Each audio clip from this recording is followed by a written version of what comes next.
네, 이번 주 시장 대응에 꼭 필요한 내용들 체크해봐야겠죠. 글로벌 인사이트 시간입니다. 자, 월요일입니다. KR 리서치 김대준 대표와 함께합니다. 대표님 안녕하세요. 네, 안녕하십니까. 네, 항상 이 시간에 저희 주간 전략을 짜주고 계신데 그렇죠. 자, 오늘 전략도 만나보기에 앞서서 주제 먼저 체크해보겠습니다. 자, 오늘의 주제는 이번 주 양대 산맥, 엔비디아 실적, 그리고 FOMC 회의록. 아무래도 가장 중요한 이벤트 두 개 꼽아주신 거죠? 네.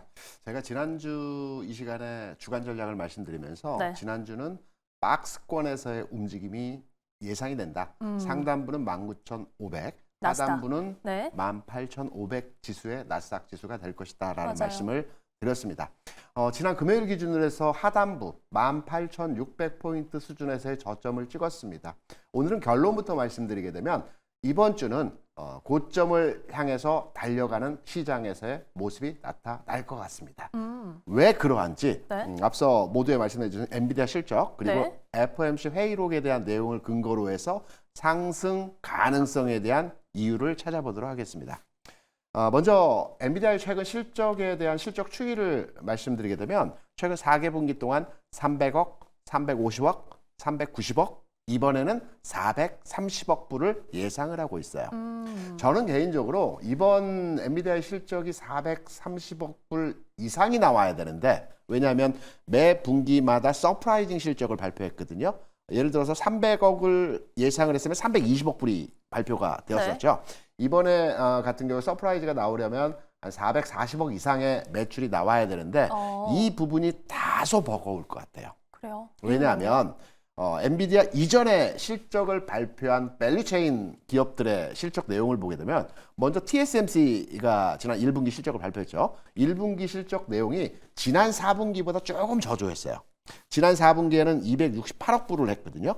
그런데 이번 1분기에는 255억 불을 했습니다. TSMC가 그렇고요. SK 하이닉스 같은 경우에도 지난 4분기에는 19조 원을 했습니다. 이번 1분기에는 17조 원을 했죠. 밸류체인의 매출액이 다소 감소했다라는 측면을 보게 된다면 엔비디아의 실적 또한 이번 분기에 예상치를 크게 상회하는 실적의 내용은 좀 어렵지 않겠나 이렇게 판단이 되고 있어요. 네. 그럼에도 불구하고 제가 앞서 말씀드린 엔비디아 실적과 회의록이 상승의 근거가 될 수 있다라는 취지로의 말씀을 드렸지 않습니까? 네. 이제부터 자세히 들으셔야 될 것 같습니다. 두 번째는 이제 중국 수출 제한, 앞서서도 얘기가 나왔던 저가형으로 이제 진행한다라는 내용이 있었고요. 블랙의 판매, 이 부분에 주목해야 될 것 같습니다. 중국 수출 제한으로 인해서 한 55억 불 정도가 비용으로 차감되어서 이번 실적이 발표가 된다라고 해요. 네. 그래서 실적치가 좀 상향화되기는 좀 버겁다라는 말씀을 드렸는데 우리가 주목해야 될 부분은 블랙의 판매가 본격적으로 진행됐다는 겁니다. 지난 2월이었던가요? 엔비디아가 실적 발표를 하고 어닝콜에서 젠스랑이 나와서 이렇게 얘기했었죠. 블랙엘 판매 수요가 놀랍다. 이 메시지를 줬습니다. 기억나네요. 네, 이 부분이 어떻게 해석이 되냐면 지난 분기 블랙웰의 판매는 지난 연말부터 판매가 시작됐습니다. 그래서 지난 분기 실적에 블랙웰의 매출이 다 포함되지는 못했어요. 이번 분기에는 본격적으로 블랙웰 매출에 대한 부분들이 포함이 된다라고 보고 있거든요. 매출의 숫자는 다소 만족할 만한 숫자가 나오지 못하겠지만 이 고부가가치 블랙웰이 한 3만에서 4만 불 정도 합니다. 비싸기 때문에 부가가치성이 높기 때문에 영업 이익률이 높게 나올 가능성이 있기 때문에 이 부분의 시장 참여자들은 앞으로의 엔비디아의 성장세에 대한 기대감을 가지고 해석할 수 있는 여지가 높다고 판단되기 때문에 숫자 자체는 만족할 만한 숫자가 아니겠으나 전체적으로 호응도는 우리가 상승으로의 기준점을 가지고 해석하는 내용으로 판단할 수가 있을 것이라고 생각을 하고 있습니다. 두 번째, FOMC 네. 회의록이죠. 바로 가시네요. 네, 우리가 이제 상승에 대한 기준점을 가지고 해석을 하는 내용이기 때문에 FOMC 회의록에 대한 내용도 시장에서 그렇게 달갑지는 않아요. 왜냐하면 최근에 나온 내용을 전반으로 해서 금리 인하 시기가 6월이 아니고 9월이 아니고 또 미뤄질 수도 있다. 이런 근거에 대한 내용들이 계속 나오고 있지 그쵸? 않습니까? 저는 회의록을 기반으로 해서 특히 이번 주에 연준 위원들의 연설이 계속 그 요일마다 예정이 되어 있습니다.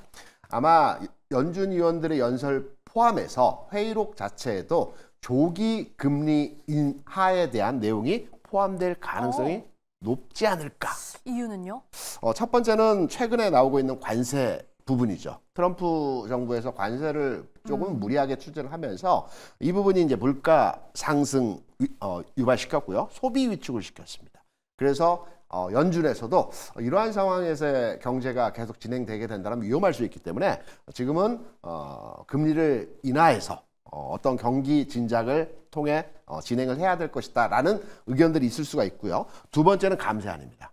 감세안 1차가 통과됐고요. 이 부분은 이제 시장의 유동성을 공급하는 차원에서의 흐름이기 때문에 향후에 선제적으로 움직이는 금리가 하향화될 수 있다라는 내용으로 판단이 되고 있고요. 무엇보다 중요한 것이 이제 PCE죠. 이번 주에 발표가 예정이 되어 있습니다. 네. PCE가 이제 지난달과 비슷한 2.3% 수준이 나올 것으로 판단이 되고 있습니다. 뭐 일부에서는 물가 안정화에 대한 부분들로 판단하고도 있겠으나 전체적으로 미국 시장에서의 지금 현재 상황에서의 흐름을 보게 되면 소비 위축이 중요한 지점에서의 상황이죠. 그래서 PCE가 이번 달에 2.3% 수준에서의 데이터가 나오게 되면 경기 침체로 가는 거 아닌가라는 우려들이 시장에서 확산될 가능성이 있다라고 보고 있어요. 그래서 회의록과 그리고 연준 위원들의 메시지는 금리 인하를 조기에 단행해야 하지 않겠나 이러한 메시지로 귀결될 가능성이 높다라고 보고 있습니다. 그래서 제가 앞서 모두에 잠깐 말씀드린 내용과 같이 지난주에 주간 전략은 박스권 내에서의 움직임이 진행되는 가운데에서 18,500포인트 수준에서의 저점 부근을 통해서 우리가 공략하자라는 전략을 드렸다라고 한다면 이번 주는 고점을 향해서 달려가는 시장의 전체적인 흐름에서의 모습을 예상해 볼 수 있을 것이다. 이렇게 판단을 하고 있습니다. 어찌 보면은 지난주에 좀 시장이 많이 흔들리는 것 같다. 지금까지 안도했던 걸 좀 뺏어가는 거 아닌가? 이런 생각이 들기도 했는데 대표님 말씀을 들으니까 저희가 FOMC 회의록에서 어떤 인하 가능성을 조금이라도 엿볼 수 있는 판이 깔리지 않았나 하는 생각도 들기도 합니다. 네. 대표님 그러면 뭐 고점을 향해서 간다. 주로 어느 쪽을 주목해야 되나요? 미국 시장에서의 시가총액 상위 종목들을 보면 우리가 답을 알 수 있습니다.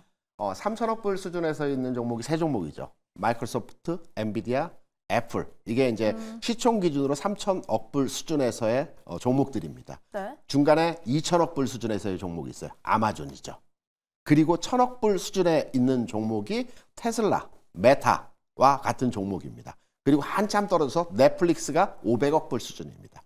전체적으로 이번 장에서의 흐름이 진행되는 과정에서 지수가 올라갈 때 탄력을 보일 수 있는 종목들은 상단부에 있는 3천억 불, 2천억 불에 있는 종목이 움직여서 지수를 올리기보다는 키 맞추기 현상에서의 흐름들이 진행될 가능성이 높겠죠. 1,000억 불이나 네. 500억 불 단위에 있는 시가총액 상위권에 있는 종목들의 자리 바꾸기 과정이 진행될 가능성이 높습니다. 예를 들어서 넷플릭스가 한 단계 위로 올라올 가능성이 높다고 보고 있고요.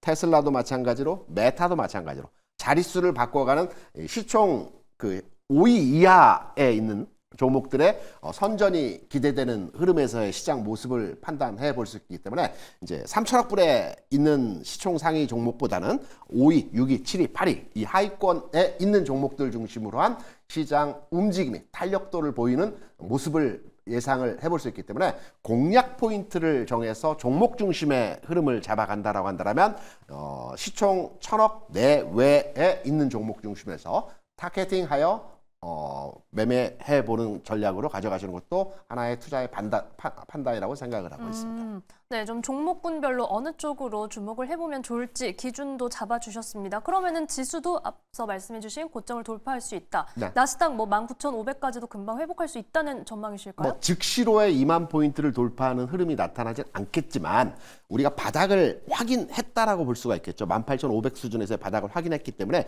여기서부터 점진적 상승의 흐름이 나타나는 과정에서 시총 하위권대에 있는 종목들이 상위로 자릿수를 바꿔가는 과정이 나타나고요. 그리고 고점을 돌파하는 순간에서의 지수 슈팅은 역시 시총 상위권에 있는 종목들이 그때 움직임이 진행이 될 수가 있다고 보겠죠.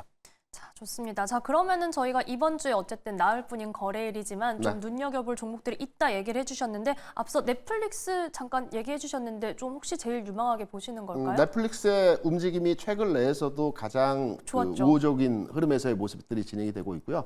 넷플릭스의 흐름이 이번 주 주간에도 흐름이 양호한 형태의 모습이 나타날 것으로 판단하고 있습니다. 다른 것도 있을까요?